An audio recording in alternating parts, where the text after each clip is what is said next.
नमस्कार विद्यार्थी मित्रांनो, लाईट ऑफ लाईफ ट्रस्टच्या यूट्यूब चॅनलमध्ये तुमच्या सगळ्यांचं सहर्ष स्वागत आहे.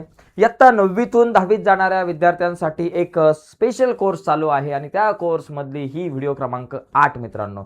तर आजच्या व्हिडिओमध्ये आपण निर्देशक भूमिती या प्रकरणावर चर्चा करणार आहोत. इयत्ता 9वीला जे निर्देशक भूमिती हे प्रकरण होतं, या निर्देशक भूमिती या प्रकरणातले जे काही कन्सेप्ट आहे त्याचा उपयोग इयत्ता 10वीला सुद्धा आहे.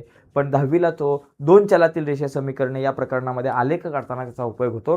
पण हे प्रकरण आपल्यासाठी खूप महत्त्वाचं आहे. त्याचबरोबर 10वीला सुद्धा निर्देशक भूमिती नावाचं प्रकरण आहे. त्याच्यामध्ये थोड्याशा वेगळ्या संकल्पना जरी असल्या तरी या आज आपण ज्या काही संकल्पना बघणार आहोत त्याचा उपयोग आपल्याला पुढच्या वर्षी खूप सारा होणार आहे.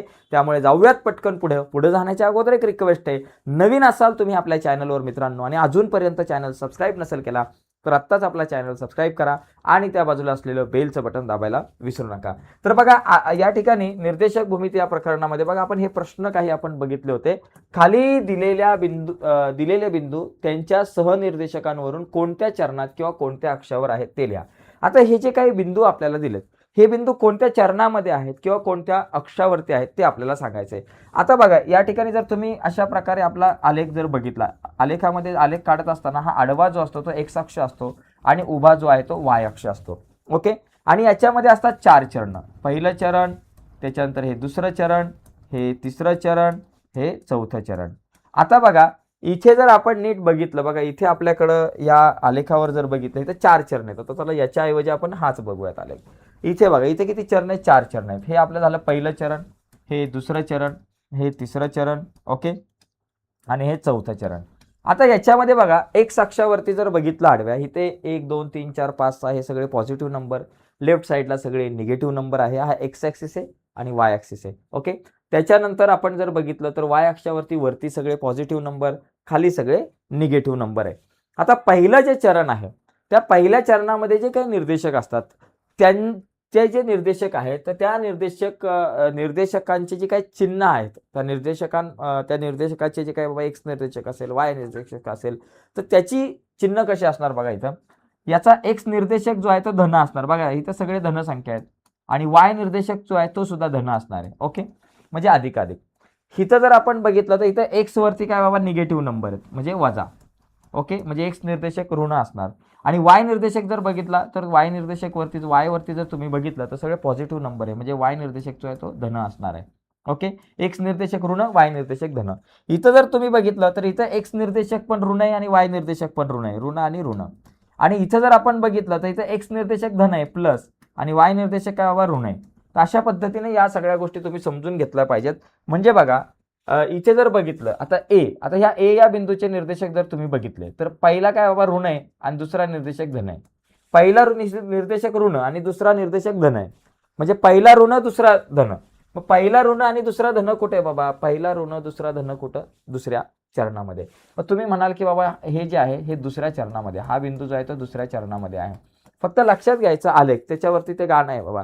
आलेख आहे हा मज प्यारा, एक्स आणि वायचा पसारा, चरण इथे आहेत 4, धन आणि ऋणचा मारा. बघा पहिले चरण घेऊन येते धन आणि धनचे बहाणे, दुसरे बघा धन आणि धनचे बहाणे, दुसऱ्या चरणामध्ये येतात ऋण आणि धन हे पाहुणे. किती सोपा आहे आलेख ज्यात आहेत फक्त 4 चरणे. बघा पहिल्या चरणी नुसतेच दोन्ही धन धन असतात. आता इथे बघा इथं वाजा ऋण म्हणजे काय आलं बाबा? तिसरं चरण. एकदम सोपं आहे, ऋण तिसरं चरण. इथं काय बाबा 3.5 1.5. आता त्या संख्यांकडे बघू नका, आपल्याला इथं संख्यांकडे बघायचं नाही, चिन्हांकडे बघायचं. इथे 3.5 अधिक मध्ये 1.5 पण अधिक मध्ये, दोघे सुद्धा धन धन कुठं आलं? दुसरं चरण आलं. मग इथं लिहायचं बाबा तू दुसऱ्या चरणामध्ये आहे. इथं 2 10 दोन्ही पण धन आहे, सॉरी पहिल्या चरणामध्ये आहे. इथे दोन्ही धन आहे म्हणजे पहिलं चरण आहे. ओके, इथे पण दोन्ही धन आहे म्हणजे इथं पहिलं चरण आहे. इथं पहिला धन प्लस आणि मायनस, पहिला धन दुसरा ऋण, पहिला धन दुसरा ऋण, कितवं चरण झालं? चौथं चरण झालं. इथं चौथं चरण आहे. ओके, त्याच्यानंतर 3 वजा 7 म्हणजे पहिला धन आहे दुसरा ऋण आहे, प्लस मायनस, परत प्लस मायनस तुमचं चौथं चरण झालं, 4th क्वाड्रंट. ओके झालं. आता इथे बघा एच, शून्य आणि वजा 5, शून्य आला, शून्य जर आला तर मग एखादा निर्देशक जरी शून्य आला तरी लक्षात ठेवायचं, शून्य जर असेल एखादा निर्देशक तर तो जो बिंदू आहे तो कुठल्या चरणात नसतो, तर तो बिंदू असणार आहे तुमचा अक्षावरती असणार आहे, तर एक्स अक्षावर किंवा वाय अक्षावर. आता बघा शून्य आणि -5, आता एक्सचा पहिला शून्य एक्सचा वायचा -5, शून्य बघा एक्सचा शून्य आहे आणि वायचा -5 कुठं खाली, म्हणजे कुठल्या चरणात आला, कुठल्या चरणात आला, चरणामध्ये नाही तर कुठल्या अक्षावर आला, वाय अक्षावरती. तर हा बिंदू जो आहे तो कुठे येईल बाबा, तुमचा वाय अक्षावर. मग इथं लिहू शकता की बाबा हा बिंदू वाय अक्षावर आहे, बरोबर. कारण इथं बघा एक्सचा निर्देशक शून्य आणि वायचा निर्देशक तुम्हाला एखादी संख्या, शून्या व्यतिरिक्त दुसरी संख्या आहे म्हणून हा वाय अक्षावरती आहे. इथं बघा बघा एक लक्षात घ्यायचं, जर एक्सचा निर्देशक शून्य असेल तर दिलेला बिंदू वाय अक्षावरती असतो आणि वायचा निर्देशक शून्य असेल तर दिलेला बिंदू एक्स अक्षावर. इथं एक्सचा निर्देशक शून्य आहे म्हणजे हा वाय अक्षावर, इथं वायचा निर्देशक शून्य आहे म्हणजे हा एक्स अक्षावर, इथे पण इथं एक्सचा निर्देशक शून्य आहे हा वाय अक्षावर, इथं एक्सचा निर्देशक शून्य आहे हा वाय अक्षावर, इथं वजा तिसरं चरण. तर अशा पद्धतीने हा प्रश्न आपण समजू शकतो. आणखी एक गोष्ट इथं लक्षात ठेवणं गरजेचं आपल्यासाठी, ती म्हणजे काय, इथं हा जो दोघांचा छेदनबिंदू आहे, दोन्ही अक्षांचा छेदनबिंदू आहे, त्याला आपण म्हणतो आरंभ बिंदू, इंग्लिशमध्ये ऑरिजिन म्हणतात. आरंभ बिंदू आपण त्याला म्हणतो. ओके, आरंभ बिंदू. आणि आरंभ बिंदूचे निर्देशक असतात 0 0. ओके, ऑरिजिन त्याला आपण म्हणतो, त्याचे निर्देशक आपल्याकडे असतात 0 0. तर ह्या काही संकल्पना होत्या. आणखी आपण काही महत्त्वाचे पॉईंट, महत्त्वाचे मुद्दे इथं आपण समजून घ्यायचा प्रयत्न करूयात. बघा पहिली गोष्ट, पुढील बिंदू कोणत्या चरणात असेल. बघा मगाशी आपण म्हटलं जर दोन्ही निर्देशक, बघा एक मिनिट इथं बघा, हा पहिलं चरण, दोन्ही निर्देशक धन असतात, पहिला ऋण दुसरा धन असतो, इथं दोन्ही पण ऋण असतात, इथं पहिला धन दुसरा ऋण असतो. आता त्या अनुषंगाने इथं काही प्रश्न आहेत, ज्यांचे दोन्ही निर्देशक धन आहेत, दोन्ही निर्देशक धन बघा खालील बिंदू कोणत्या चरणात असतील. दोन्ही निर्देशक धन पहिलं चरण, बरोबर. दोन्ही निर्देशक ऋण तिसरं चरण. ओके, इथं या तिसरे चरण. त्याच्यानंतर पुढचा मुद्दा की एक्स धन आहे आणि वाय ऋण आहे, एक्स धन वाय ऋण, कितवे चरण बाबा, इथं चौथे चरण लिहून टाका. त्याच्यानंतर एक्स निर्देशक ऋण आणि वाय निर्देशक धन आहे, एक्स ऋण वाय धन, म्हणजे कुठलं चरण बाबा, तिसरं चरण. तर हे ओळखणं खूप सोपं आहे. हे मागच्या वर्षी यावरती आपण खूप चर्चा केली आणि या प्रकरणाचा अभ्यास नक्कीच तुम्ही केला असेल. आता थोडंसं पुढे जाऊयात, पुढे बिंदू स्थापन कसे करायचे ते आपण बघू. बघा इथं बिंदू स्थापन करता आलेच पाहिजे आपल्याला. बघा बिंदू स्थापन करणं हे खूप सोपं आहे आणि पुढच्या वर्षी आता 10वी साठी आपल्याला गरज आहे, कारण 10वीला आपल्याला पहिल्या प्रकरणामध्ये आलेख काढावा लागतो आणि आलेख काढण्यासाठी बिंदू स्थापन करावे लागतात. आता इथं बघा एलचे निर्देशक -2 आणि 4. -2 आणि 4चा अर्थ काय, एक्सचा निर्देशक -2, एक्सचा -2 कुठे, इथे आहे. ओके, आणि वायचा निर्देशक 4, वायचा निर्देशक 4 इथे आहे. बघा एक्सचा -2 असा आला, वायचा 4 असा आला, कुठं आला बिंदू, इथे आला. इथं तुम्ही लिहू शकता किंवा हा जो तुमचा बिंदू आहे इथं एल, इथं लिहू शकताय -2 आणि 4. तर एकदम सिंपल आहे मित्रांनो, जास्त काय अवघड नाही. दुसरा काय बाबा 5 आणि 6, म्हणजे एक्सचा 5 आहे इथं असा आणि वायचा 6 आहे बघा इथून असा, 5 आणि 6 तुम्ही बघितलं तर हा बिंदू इथं तुमच्याकडे येईल. बाबा काय बिंदू आहे तो, 5 आणि 6, एम 5 आणि 6, 5 आणि 6. तर अशा पद्धतीने आपल्याला हा बिंदू जो आहे तो इथं दाखवता येईल. पुढचा बिंदू काय, -3 आणि -4. बघा -3, एक्सचा -3 इथे, बरोबर, आणि वायचा -4 इथे, -4 -3 या दोघांचा बिंदू इथे येणार. मग याचं नाव द्या n -3 -4, -3 आणि -4. तर खूप सोपं आहे मित्रांनो. अशा प्रकारे हे निर्देशक तुम्हाला, हे बिंदू जे आहे ते तुम्हाला या त्यांचे निर्देशक दिले असतील तर इथं असे आपल्याला स्थापन करता आले पाहिजेत. एक बघा 7 0. आता इथं 7 आणि 0 म्हणजे एक्सचा निर्देशक 7 आहे, वायचा 0 आहे. एक्सचा 7 म्हणजे बघा इथं 6 नंतर इथं कुठेतरी असेल 7 आणि वायचा 0 इथं असेल. ओके, त्याच्यानंतर काय 0 आणि -5, एक्सचा 0 आणि वायचा -5 आहे. बघा एक्सचा 0 इथं आणि वायचा -5 इथं, म्हणजे तुमचा हा बिंदू जो आहे 0 -5 इथे तुम्हाला दाखवता येऊ शकतो. तर अशा पद्धतीनं हे निर्देशक आपल्याला हे बिंदू जे आहे ते आपल्याला स्थापन करता आले पाहिजेत.